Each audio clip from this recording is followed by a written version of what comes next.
अब हम में से ज्यादातर लोग यह सोचते हैं कि इंडिया को एक ग्लोबल पावर बनाने के पीछे प्राइम मिनिस्टर नरेंद्र मोदी जी का हाथ है, लेकिन ये पूरा सच नहीं है, क्योंकि वर्ल्ड स्टेज पर अगर इंडिया को पहचान दिलाने में सबसे इम्पोर्टेंट रोल अगर किसी ने प्ले किया है तो वो है foreign minister doctor S Jaishankar जी।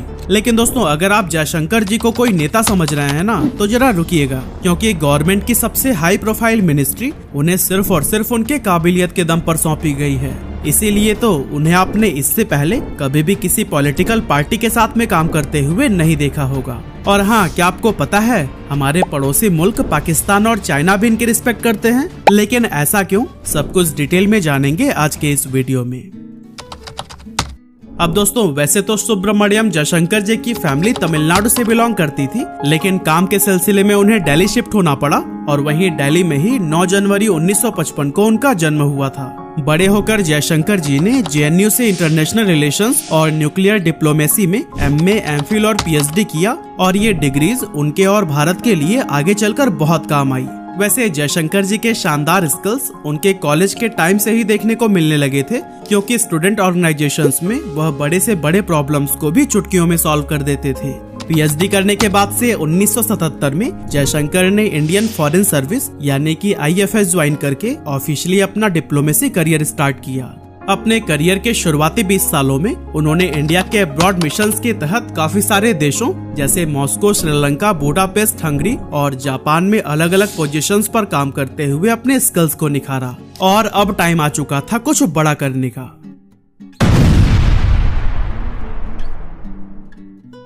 जयशंकर जी 2004 से 2007 तक वाशिंगटन DC में भारत के राजदूत के तौर पर काम करते हुए इंडिया और US के बीच civil nuclear agreement successfully sign करवाने में बहुत बड़ी भूमिका निभाई, जो कि भारत के लिए एक बड़ी अचीवमेंट थी। लेकिन यह काम इतना आसान नहीं था, इसके पीछे जयशंकर जी को काफी पापड़ बेलने पड़े थे। एक्चुअली बात यह है कि उस टाइम पर US नॉन प्रोलिफरेशन पॉलिसी यानी कि न्यूक्लियर वेपन का डिस्ट्रीब्यूशन कंट्रोल करने वाली पॉलिसी को स्ट्रिक्टली फॉलो करता था। लेकिन इंडिया ने 1974 और 1998 में बिना NPT साइन किए ही इस पॉलिसी के अगेंस्ट जाकर न्यूक्लियर टेस्ट कंडक्ट किए थे, जो कि इनके नियमों का उल्लंघन था। Actually nuclear non proliferation territory एक ऐसी इंटरनेशनल टेरिटरी है जिसका काम है न्यूक्लियर वेपन्स के स्प्रेड्स को रोककर दुनिया में शांति कायम करना। लेकिन इंडिया ने चूंकि उनके नियम को तोड़ा था, इसीलिए US इंडिया के साथ न्यूक्लियर एग्रीमेंट साइन नहीं करना चाहता था। इसके अलावा काफी सारे लॉ मेकर्स और एडवोकेट भी इस डील के खिलाफ थे। हालांकि इतने सारे दिक्कतों के बाद भी डॉक्टर जयशंकर ने हार नहीं मानी। उन्होंने ऐसी अनोखी स्ट्रैटेजी बनाई कि US को इस डील के लिए मानना ही पड़ा। असल में जयशंकर जी उस समय पर US में एक इंडियन एम्बेसडर के रोल में काम कर रहे थे और इसी रोल की वजह से ही उनको US के पॉलिसी मेकर से बात करके उनके डील रिलेटेड प्रॉब्लम्स को सॉल्व करने का मौका मिल गया। जयशंकर जी ने पॉलिसी मेकर्स को समझाते हुए कहा कि इस डील के बाद से US इंडिया रिलेशंस स्ट्रॉन्ग होंगे, जिससे टेररिज्म को भी अच्छे से काउंटर किया जा सकेगा।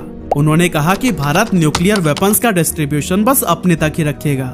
और हाँ, जयशंकर जी ने तो यह भी दावा किया कि इंडिया की एनर्जी नीड्स दिन प्रतिदिन काफी तेजी से बढ़ रही है और इंडिया अब और फॉसिल फ्यूल यूज करके ग्लोबल एनवायरनमेंट की तबाही नहीं चाहता। इसीलिए अगर इस डील को साइन कर लिया गया तो फिर ग्लोबल वार्मिंग को भी काफी हद तक कम किया जा सकता है। और दोस्तों, कुछ इसी तरह के हजारों कोशिशों के बाद फाइनली US 2008 में न्यूक्लियर डील साइन करने के लिए रेडी हो गया। इस डील के बाद से इंडिया अब इंटरनेशनल मार्केट से न्यूक्लियर फ्यूल और टेक्नोलॉजी खरीद सकता था, जिससे इंडिया का फॉसिल फ्यूल से डिपेंडेंसी हटके न्यूक्लियर फ्यूल पे आ गया था, जो कि एनवायरनमेंट के लिए एक अच्छी साइन थी। इस बड़ी जीत के बाद उनका पोस्टिंग सिंगापुर में हो गया, जहां जयशंकर जी ने अगले 2 सालों तक एज अ हाई कमिश्नर काम किया। इसके बाद 2009 से 2013 तक जयशंकर जी चाइना में भारतीय एम्बेसडर के तौर पर काम करने लगे और अपने इन 4 साल के कार्यकाल के दौरान उन्होंने इंडिया चाइना बॉर्डर इश्यूज को सॉल्व करने में कई महत्वपूर्ण भूमिका निभाई। दोस्तों, चाइना में काम करने के दौरान ही 2012 में गुजरात के CM नरेंद्र मोदी के साथ एस जयशंकर का मिलना हुआ। एक्चुअली जब मोदी जी अपने चाइना विजिट के लिए गए थे, तब चाइना में कई सारे महत्वपूर्ण लोगों के साथ मीटिंग शेड्यूल करने में भी जयशंकर जी ने पूरा साथ दिया था। वैसे आपको याद दिलाते चले कि इस टाइम पर मोदी जी कोई बहुत बड़े ग्लोबल लीडर नहीं थे। यहाँ तक कि कुछ सालों पहले ही यानी 2005 में उन्हें US ने वीजा देने से ही इनकार कर दिया था। एस जयशंकर के साथ समय बिताने के बाद मोदी जी उनके काम से इतने इन्फ्लुएंस हुए थे कि आगे चलकर जयशंकर जी को गवर्नमेंट की एक बड़ी मिनिस्ट्री सौंप दी गई, जिसके बारे में हम वीडियो में आगे बात करेंगे। खैर, अपने इन 4 सालों में जयशंकर जी ने चाइना के सीक्रेट मैटर्स को इतनी अच्छी तरह से समझ लिया था कि बाद में हुए मेजर इंडो चाइना डिस्प्यूट्स को भी उन्होंने बहुत ही आसानी से सॉल्व कर लिया। एग्जाम्पल के लिए 2017 में हुए डोकलाम बॉर्डर इशू को ले लेते हैं।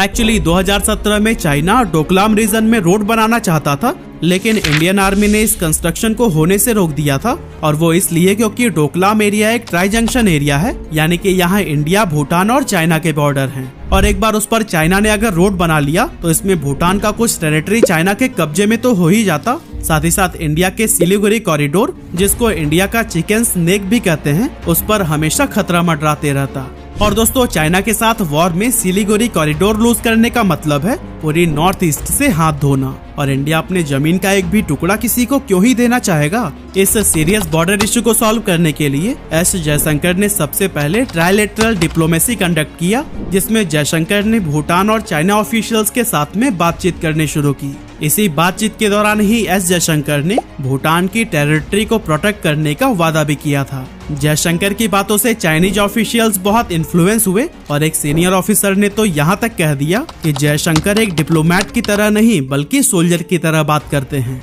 और दोस्तों, जयशंकर के इन्हीं एफर्ट से ही चाइना ने अपनी आर्मी को पीछे खींचने के साथ साथ डोकलाम रीजन में रोड कंस्ट्रक्शन का भी काम रोक दिया। यहाँ जयशंकर जी की ग्रेट नेगोशिएशन स्किल्स की तारीफ खुद दुश्मन देश की आर्मी करती हुई दिखाई दी, और ये जयशंकर जी की ही नहीं बल्कि पूरी इंडिया की जीत थी। खैर, जैसा कि हम जानते ही हैं कि कुत्ते की पूंछ 1000 सालों तक एक सीधी पाइप में रखने के बाद भी टेढ़ी की टेढ़ी ही रहती है, वैसे ही कुत्ते की पूंछ की तरह ही चाइना भी अपने हरकतों से बाज नहीं आता। चाइना ने फिर से 2020 में एक वायलेंट बॉर्डर इशू कर दिया, जिसको हम लद्दाख बॉर्डर टेंशन के नाम से जानते हैं। असल में जून 2020 में चाइनीज आर्मी लद्दाख के गलवान वैली में घुसकर इंडियन आर्मी पर अटैक कर देते हैं।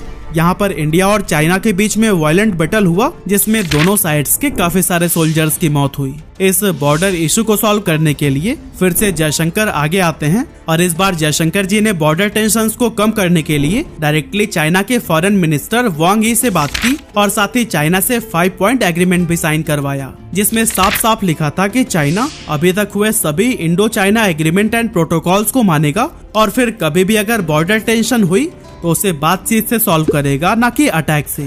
जयशंकर जी यही नहीं रुके, उन्होंने इस मुद्दे को इंटरनेशनल फोरम्स में भी उठाया, और इंटरनेशनल सपोर्ट से इस टेंशन को कम करने में हेल्प मिला। और दोस्तों, जयशंकर जी के इन्हीं प्रयासों की वजह से ही 2021 में चाइना ने LAC के पास से अपनी आर्मी को पीछे खींच लिया था। अब दोस्तों, अगर थोड़ा पीछे आए तो 2014 में इंडिया के जनरल इलेक्शन में बीजेपी मेजोरिटी से जीत जाती है, और नरेंद्र मोदी इंडिया के प्राइम मिनिस्टर बनते हैं। अब जैसा कि हमने आपको पहले भी बताया कि डॉक्टर जयशंकर मोदी जी की नजरों में चढ़ गए थे, इसीलिए अब प्राइम मिनिस्टर बनने के बाद मोदी जी ने जयशंकर को US से इंडिया बुला लिया। भारत बुलाकर जयशंकर को अगले 2 सालों के लिए फॉरेन सेक्रेटरी का पोस्ट दिया गया, और फिर उनके अच्छे काम को देखते हुए उनका यह टेन्योर 1 साल और बढ़ा दिया गया।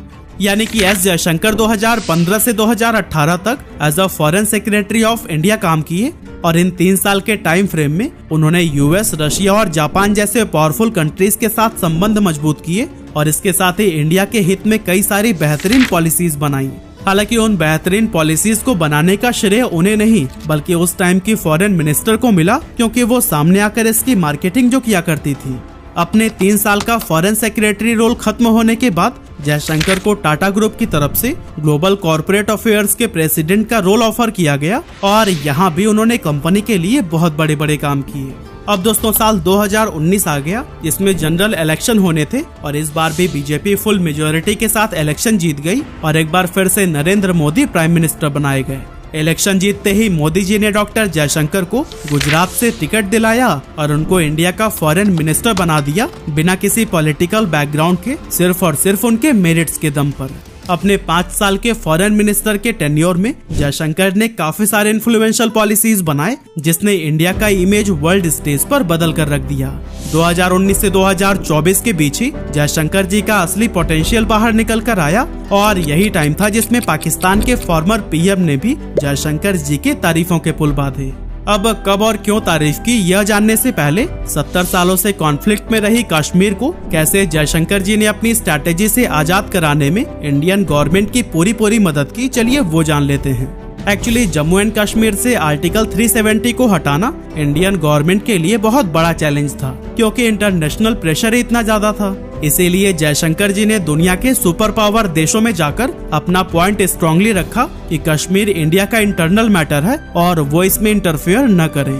दुनिया के सुपर पावर देशों को कन्विंस करने के बाद से इंडियन गवर्नमेंट ने आर्टिकल 370 हटा दिया और उसके बाद से कश्मीर में ना तो कोई दंगा हुआ और न ही कोई इंटरनेशनल इंटरफेरेंस। चलिए अब फाइनली हम बात कर लेते हैं कि क्यों और कब पाकिस्तान के फॉर्मर पीएम ने डॉक्टर जयशंकर की तारीफ की थी।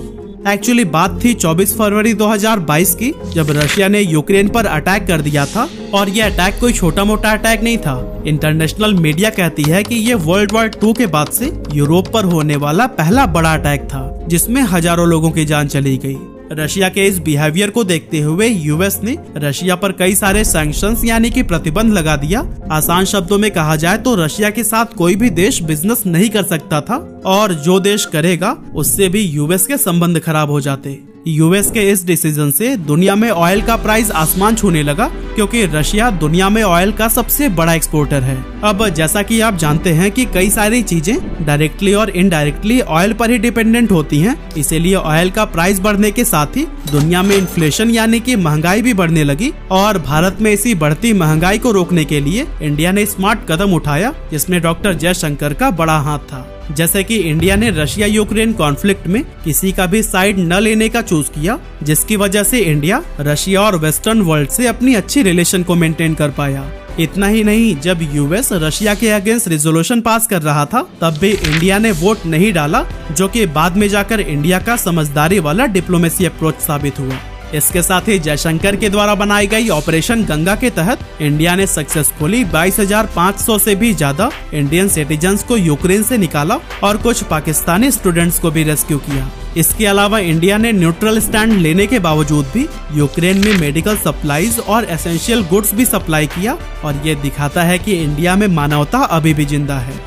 खैर, यूएस के रशिया पर सैंक्शंस लगने के बाद भी इंडिया ने रशिया से ऑयल खरीदना बंद नहीं किया, और फिर जब वेस्टर्न कंट्रीज ने इंडिया से इस पर सफाई मांगी तो फिर आगे से डॉक्टर जयशंकर ने उनको समझाते हुए कहा कि इंडिया की ह्यूज पॉपुलेशन को सस्ते ऑयल की जरूरत है, जिसकी वजह से और भी कई सारी चीजें सस्ती होंगी और इंडिया में इन्फ्लेशन कंट्रोल में रहेगा। और दोस्तों, इस इवेंट के कुछ समय के बाद जयशंकर ने मीडिया इंटरेक्शन के दौरान एक ऐसा आइकॉनिक बयान दिया जिससे पूरे यूरोपीय देशों को सांप सूंघ गया। आप खुद ही देखो और सुन लीजिए। Europe has to grow out of the mindset that Europe's problems are the world's problems, but the world's problems are not Europe's problems. इस वीडियो के कुछ ही महीनों बाद इमरान खान ने भी जयशंकर के इस बयान की तारीफ की। सुना, मैं जिनको समझ नहीं आए मैं समझाऊं। ये फॉरेन मिनिस्टर को उन्होंने कहा कि रूस से तेल ना खरीदो, उसने आगे से कहा तुम कौन होते हो मैं कहने वाले, यूरोप खरीद रहे तेल उनसे, हमारे लोगों की जरूरत है हम खरीदेंगे। ये होता है आजाद मुल्क। और दोस्तों, कुछ ऐसे ही एस जयशंकर ने अपने 5 सालों के विदेश मंत्री के रोल में बड़ी बड़ी पॉलिसीज बनाकर भारत को वर्ल्ड स्टेज पर एक नई पहचान दिलाई, और इसी वजह से आज वो भारत के सबसे महान फॉरेन मिनिस्टर बन पाए हैं। इसीलिए मोदी जी के तीसरे कार्यकाल में भी उन्हें सेम पोस्ट दिया गया है। अब देखना ही होगा कि आगे एस जयशंकर जी क्या क्या कमाल दिखाते हैं। वैसे चाणक्य ने एक बहुत बड़ी बात कही थी कि जब भी कोई राजा वॉर जीते तो पूरा श्रेय राजा को जाता है, लेकिन जीत के पीछे असल हाथ राजा के मंत्रियों का होता है। इसीलिए राजा के साथ इनको भी बराबर का श्रेय और सम्मान मिलना चाहिए। और दोस्तों, इन्हीं लाइंस ने ही मुझे एस जयशंकर के लाइफ को आप लोगों के सामने लाने के लिए मोटिवेट किया।